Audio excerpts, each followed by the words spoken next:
바른미래당이 이재명 당선자를 검찰에 고발했는데, 네.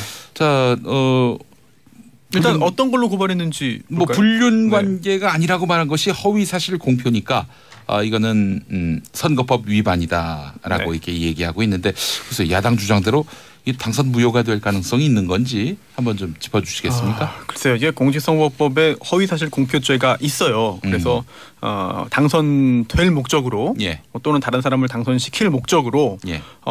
여러 가지 수단을 통해서 뭐 출생지나 가족관계나 뭐 신분, 직업 그리고 어떤 행위에 대해서 예. 이제 허위사실을 공표하면은 예. 5년 이하의 징역 또는 3천만 원 이하의 벌금에 처하게 됩니다. 따라서 뭐 이론적인 가능성만 보면은 이론적으로만 보자면은 이제 문제가 생길 소지도 있는 거죠. 예, 예, 예.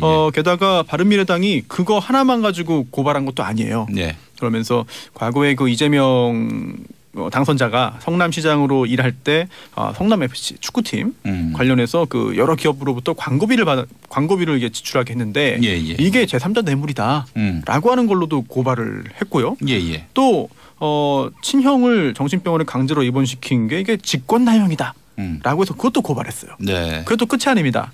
이번에 성남시장으로 당선된 은수미 당선자에 대해서도 역시 그 허위사실 공표다라고 했는데, 이에 대해서 이재명 당선자는 뭐 조목조목 반박을 했어요. 그렇습니다. 예. 네, 다 그 일단 정치적으로는 돌파를 했기 때문에 네. 해결이 된 거고, 문제는 또 정치적인 부분과 또 사법적인 부분은 별개거든요. 네, 예. 따라서 엄격하게 이제 절차를 진행을 해서 판단을 받을지 아니면 검찰 수사를 사실 진행을 할 수밖에 없는 상황인데. 그렇죠. 고발이 들어왔으니까. 그렇습니다. 네. 해야 되는데 과연 이게 어느 정도 수준으로 진행될지부터 약간 좀 의아한 부분이 들어요. 이게 선거 때는 상황이 네. 그 당사자가 본인이 무죄를 증명해야 되는 상황이잖아요. 그렇죠. 네, 본인이 법률적인 부분과는 달리. 예. 예. 근데 법률로 넘어가면 유죄를 증명해야 되는 사법기관이 이제 유죄를 증명해야 되는 걸로 되기 때문에 그러면 이제 구성 요건들이 좀 까다로워져서 거기에서 어떤 그런 그 쟁점이 나오기는 쉽지는 않을 것 같고, 뭐 손소 변호사님 더 잘 아시겠지만, 근데 제가 봤을 때는 이 선거 과정을 통해서 이 여권 내부에서도 좀 어떤 이재명 이 당선자에 대한 좀 안티 움직임이 형성됐는데, 그분들이 이제 선거 뒤에 또 어떤 움직임을 보이실까, 그렇죠. 저는 이제 그게 좀 관건이 되지 않을까 싶습니다. 그분들이 태도를 보이는 거에 따라서 강도도 달라질 테고 범위도 달라질 것 같아요. 또 만약에 그 본격적으로 정상적으로 적극적으로 수사를 한다고 가정한다면 사실 유죄를 밝히기 위해서는 이게 허위 사실이라는 걸 밝혀야 되는 거잖아요. 수사기관에서. 그러면은 그 허위 사실임을 밝히기 위해서는 증거가 필요한데, 이 증거라는 게 뭐 물증도 있습니다만 사람의 관련된 사람들의 그 진술도 증거가 됩니다. 그래서 경우에 따라서는 그 김부선 씨를 참고인으로 불러서 이야기를 듣고 그걸 통해서 또 수사를 좀 더 진전시킬 가능성도 있는 건데, 글쎄요. 만약에 이렇게까지 상황이 진전된다면 과연 김부선 씨가 출석을 할지, 또 뭐 참고인이니까 안 나와도 아무 문제 없어요. 강제로 데리고 올 수도 없습니다. 따라서 이 김부선 씨가 어떤 역할을 할지도 굉장히 좀 궁금합니다.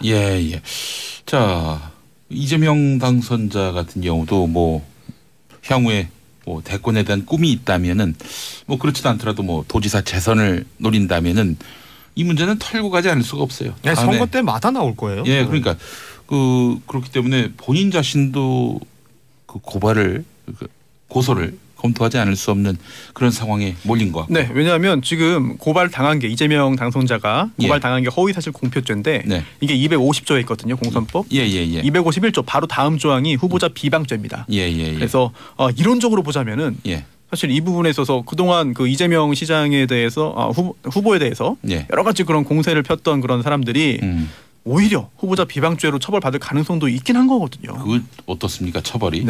이거 법정형은 3년 이하의 징역 또는 500만 원 이하의 벌금인데요. 다만 이제 그 진실한 사실로서 공공의 이익에 관한 때는 처벌하지 않아요. 따라서 진실한 사실인지 여부가 또 문제될 수 있습니다. 진실한 사실이 아니더라도 사실로 볼 만한 그런 어떤 정황이 있다든지 이럴 경우에도 면책되지 않을까요? 제 생각에는 아까 손소 변호사님 지적하신 저 부분이 좀 크게 진행될 것 같아요. 왜냐하면 이재명 당선자가 차제 이번에 정돈을 하고 가야 되지 않겠습니까? 그러면은 선거 기간 동안에 그런 발언을 하셨던 분들이 되게 엄격하게 법의 어떤 제재를 받게 되거든요. 보통 때는 아까 말씀하셨듯이 사실로 볼 수 있는 어떤 그런 이제 정황 증거를 얘기하면 이제 좀 면책 사유로 봐주긴 하는데 선거 때는 후보자 비방. 예, 후보자 비방일 때는 그런 부분이 그러니까 그 당선이나 낙선을 목적으로 했을 때는 그런 부분이 훨씬 더 소극적으로 적용되기 그렇죠. 때문에 예, 그래서 이 지금 어떻게 보면 정동을 해주기가 제일 유리하기 때문에 네. 이때 어떤 적극적인 움직임이 있지 않을까 싶습니다. 아니 뭐 사실 그 이재명 후보도 이대로 넘어갈 수는 없는 거예요. 또 여권 내에서 이재명 후보에 대한 그런 어떤 그 안티세력들 반대의 그 정서도 상당하니까 이걸 털고 가지 않으면 안 된다는 판단. 털리지는 않을 것 같아요. 뭐 하여간 어떤 결과가 나오더라도 알겠습니다.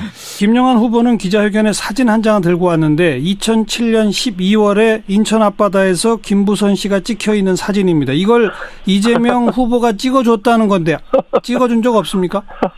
아니 이게 말이 안 되는 것이 예를 들면 같이 갔으면 뭐 연인처럼 사진을 찍어도 이런 얘기 자주 하고 그랬는데 뭐 사진 찾는 중이다 이런 얘기 한 것 같더라고요. 예. 제 사진을 내야죠. 제가 갔으면. 자, 지금 김부선 씨는 이재명 후보가 그 김부선 씨의 가방을 들고 있는 사진 그걸 찍은 게 있다. 그걸 지금 그 사진을 찾고 있다. 그 사진이 확인되면 후보 사퇴할 거냐라고 물어봐 달라고 했다는데요. 그런 가정을 할 게 아니라요. 그냥 내시면 됩니다. 아니 있으면 이때까지 왜 안 냈겠어요. 네. 그러니까 이게 그런 식으로 의혹을 제기하고 자꾸 국민들한테 의심을 사게 할 게 아니라 근거가 있으면 근거를 내면 되죠. 그러니까 이재명 후보는 아무튼 뭐 사진 찍은 적도 찍힌 적도 전혀 없다. 그렇죠. 전혀 없다. 그러니까 이게 이미 이 문제 처음 얘기했을 때 나왔던 얘기 아닙니까? 예. 그 2010년에 처음 동갑 내기 총각이 뭐 어쩌고 했는데 저는 동갑도 아니고 제가 2006년에 이미 시장 선거에 출마했던 사람이라 인터넷에 제 가족 관계 다 나와 있잖아요. 근데 그게 불가능한 전제죠. 근데 그때부터 있던 얘기인데 그때도 사진을 찍었다 뭐 이런 얘기 했는데 좀 내주면 좋겠어요. 저도 그런 사진. 근데 아무튼 김영환 후보의 주장에 따르면 지난번 TV 토론 이후에 김부선 씨는 자기가 알지도 못하는 사이지만 김부선 씨랑 뭐 1시간 반 넘게 전화 통화를 했다. 근데 거기서도 김부선 씨가 계속 이런 주장과 사진까지 제공했다는 얘기거든요. 글쎄요. 저는 뭐 잘 모르겠어요. 뭐 그게 사실인지 아닌지도 제가 알 수 없는 것이고요. 어쨌든 명백한 거는 저는 그분하고 그분이 수차 얘기했던 것처럼 양육비 문제 상담한 일이 있고 뭐 그것 때문에 집회 현장에서 뭐 몇 차례 우연히 만난 일이 있고요. 뭐 그 지금까지 얘기한 게 다입니다. 이런 얘기 가지고 1,300만 도민의 운명이 걸린 이런 선거 국면에서 도민의 삶이나 또는 뭐 도의 미래에 대해서 얘기 안 하고 이런 네거티브한 주제를 얘기하고 있는 게 참 안타깝습니다. 저도 안타깝긴 합니다만 그 오후 늦게는 또 공지영 작가가 이제 검색어 또 상위에 올랐는데 공지영 작가가 아마 주진우 기자랑 함께 있는 자리에서 주진우 기자가 김부선 씨랑 전화 통화하는 내용을 옆에서 들은 모양이에요. 그걸 자기 SNS에 그대로 올리면서 이건 뭔가 문제가 있는 걸 주진우 기자가 막는 것으로 그렇게 이제 규정이 되고 인식이 된다는 식의 글을 올렸거든요. 이건 뭡니까? 저도 모르죠. 그분들 사이에 무슨 얘기를 했는지. 그리고 당사자도 아니고 저는 뭐 분명히 얘기하지만 뭐 그때 당시 주진우 기자하고 통화를 하거나 뭐 그랬던 일도 없고 그쪽에서 사과하니까 뭐 그걸로 종결했던 거가 전부입니다. 한때는 아무튼 김부선 씨가 그 자기가 이렇게 주장하고 다녔던 게 이재명 후보가 전혀 아니다라고 했었죠. 2번이나 그랬죠. 2010년에도 얘기 한번 했고요. 그것도 공개적으로. 또 2016년에도 아니다라고 얘기했죠. 그리고 아이고 내 참 이런 얘기를 왜 지금 이 시간에 해야 되는지 잘 모르겠는데요. 여하간 누군가를 이렇게 문제를 제기하면 그 문제의 근거를 얘기를 해야지. 근데 아니라는 증거는 어떻게 됩니까? 제가 분명히 될 수 있는 거는 본인이 얘기한 것들 또는 그 주장하는 김영환 의원도 근거를 내고 얘기해야죠. 정치인이 책임을 져야 될 거 아닙니까? 이런 얘기가 있다. 이런 주장이 있다라고 해서 마구 얘기하면 이게 어떻게 되겠어요? 예. 더군다나 한번 보십시오. 지금 김영환 후보가 속해 있던 국민의당 대통령 후보 아들이 어떻게 했니 증거 조작해가지고 지금 실형 살고 있잖아요. 예. 그런 거 반성부터 해야 되는 거 아니냐 생각 드네요. 예. 김영환 후보가 거듭 문제를 제기하고 있고 또 김영환 후보 주장에 의하면 김부선 씨가 김영환 후보하고 통화하면서 똑같은 주장을 했다는 것이 현재까지의 상황이기 때문에 혹시 네. 김영환 후보와 김부선 씨에 대해서 법적 대응을 하실 겁니까? 여하튼 이 선거가 끝나면 책임을 물어야 되겠죠. 선거 끝난 후에? 네. 왜냐하면 이게 지금 현재 이런 걸로 지금 제가 인터뷰하는 것도 사실은 이 얘기를 하려고 했던 건 아닌데. 예.